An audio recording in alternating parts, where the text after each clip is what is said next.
استقرت إدارة النادي الأهلي على تجديد عقد ماتياس ياسلا المدير الفني للنادي الأهلي لموسم إضافي على العقد الحالي ورفض رحيله في نهاية الموسم الجاري. وأبلغ مسؤول الأهلي ماتياس ياسلا برغبة النادي في تمديد عقده وزيادة راتبه السنوي واستمراره على رأس الإدارة الفنية لفريق الأهلي لأطول فترة ممكنة.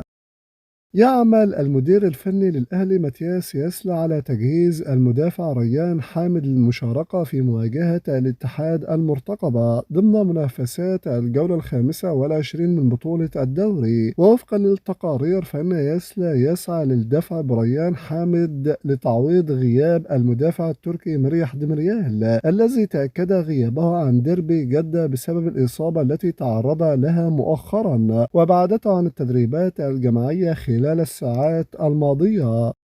وضع مسؤول النادي الأهلي التعاقد مع البرازيلي أندريك مهاجم فريق أولمبيك ليون الفرنسي مطروحا على مصراعيه في الميركاتو الصيف المقبل. وأبدى ماتياس ياسلا المدير الفني اهتماما بالتعاقد مع اللاعب مهاجم ليون الفرنسي وضمه إلى صفوفه ولو على سبيل الإعارة لمدة موسم من ريال مدريد الإسباني مع خيار الشراء النهائي مستقبلا.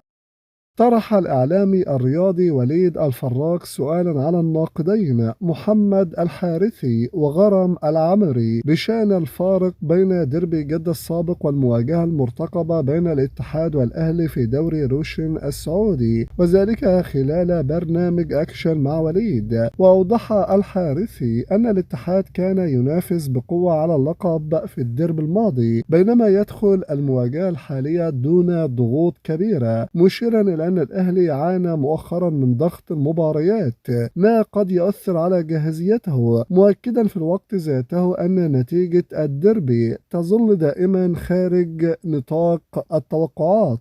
في المقابل شدد العمري على أن الاتحاد سيخوض اللقاء بعقلية تنافسية عالية مؤكدا أن شعاره سيكون إذ لم أكن منافسا فلن يحققها الأهلي مشيرا إلى أن الاتحاد يبقى فريقا قويا حتى في حال مشاركة عناصر الصف الثاني لما يملكه من عمق فني وخبرة في مثل هذه المواجهات.